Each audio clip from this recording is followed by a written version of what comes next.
Hey guys, so this video is going to be review for that check-in and it follows those questions almost exactly. I literally just took the questions that are on the check-in and changed a number or two.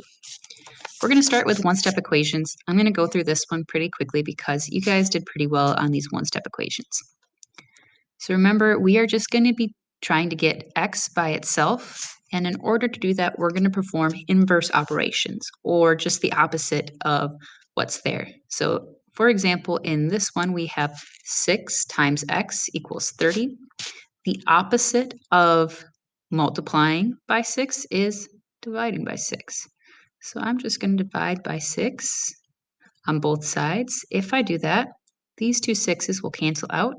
I'm left with x by itself. Yes, that was my goal. 30 divided by 6 is 5. X is by itself.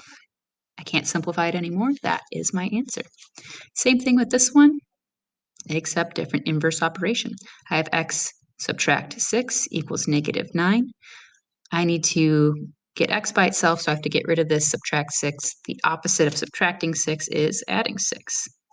If I do it to one side, I got to do it to the other. So these two 6's will cancel out. I'm left with x by itself. Yes, that was my goal. Negative 9 plus 6 is negative 3. I have x by itself. I can't simplify that anymore, so my answer would be x equals negative 3. All right, two-step equations. I'm going to go a little bit slower with this one because a few of you might need some review on the two-step equations. You did really well with the one-step equations, but then the two-step equations, something seems to be going wrong. So we are going to be doing the exact same thing. We want to get x by itself, and we're going to perform inverse operations. The order of the inverse operation that you do matters. So first you want to get rid of the pluses and the minuses before you do multiplication or division. Okay, so for this one, I need to get x by itself, but I have this divide by 2 and plus 15. We're going to start by getting rid of this plus 15 first. The opposite of plus 15 is minus 15. And if I do it to one side, I got to do it to the other. These two 15s would cancel out. So I'm just going to copy down whatever is left on this side of the equation, and that's x over 2. So x is not by itself yet. 17 minus 15 is 2. So I need to do another inverse operation to get this x by itself. And right now it's being divided by this 2. The opposite of divide by 2 is multiplying by 2. If I do it to one side, I got to do it to the other. These two will cancel out, so now I'm just left with x. 2 times 2 is 4. X is by itself, and I can't simplify that answer anymore, so my answer would be 4. All right, same thing with this one. We have 4 times x minus 3 equals 21. I want to get this x by itself, but I have this 4 and negative 3 in the way. Start with your subtraction and addition first, then do the multiplication and division. So I have some subtraction right here. I have subtract 3. To get rid of that 3, I'm going to do the opposite, and that's add 3. And if I do it to one side, I have to do it to the other. So these two would cancel out. I'm just going to copy down whatever is left in my equation, and that's 4x. 21 plus 3 is 24. So x is not by itself. It's connected to this 4. It's being multiplied by 4. So the opposite of multiplying by 4 is dividing by 4. And if I do it to one side, I have to do it to the other. When I do that, those two 4's cancel out. So I'm left with just x. Yes, that's my goal. 24 divided by 4 is 6. And x is by itself. I can't simplify that anymore, so my answer would be 6.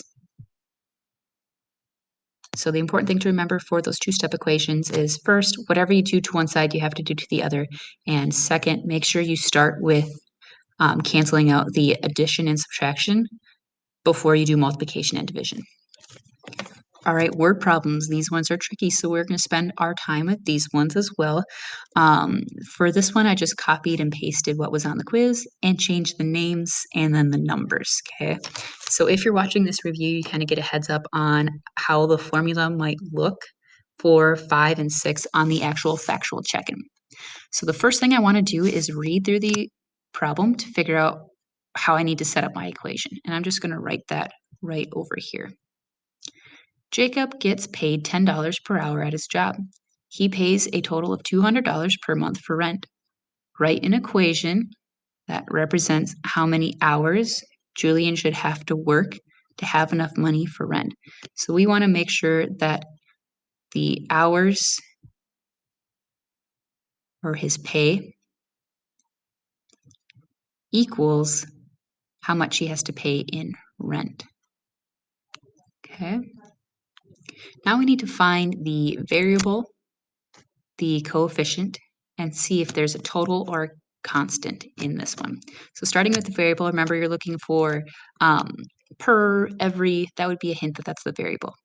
Jacob gets paid $10 per hour. Okay, so our variable is hour here.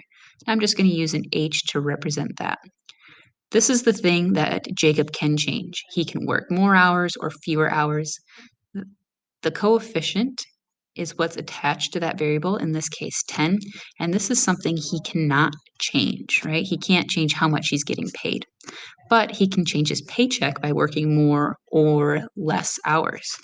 If he worked like 2 hours, I would just take 10 times 2. If he worked 1 hour, I'd take 10 times 1. So I know that my equation will have this 10 times the number of hours he worked somewhere. So I'm going to go ahead and write that down so they are together. All right, now I need to look for a total. He pays a total of, perfect, it's right here, $200 per month for rent. Write an equation that represents how many hours Julian would have to work to have enough money for rent. Okay, so just like our outline over here of the equation says, we need to make this equal to the amount he pays in rent. Let's go ahead and scan through this problem to see if there is a constant or like a number that would add or take away his total here. It looks like there's no other information, so your answer would be 10h equals 200. On the check-in, you don't actually have to like go through and solve and find the answer. You're just setting up an equation. Same thing with number 6. Rachel takes a yoga class at the gym. It costs $8 per class to attend. Rachel also needs to buy a yoga mat, which will cost her $10 one time. Write an equation, okay, that will calculate the total cost of Rachel's yoga class. So I'm looking for the total cost.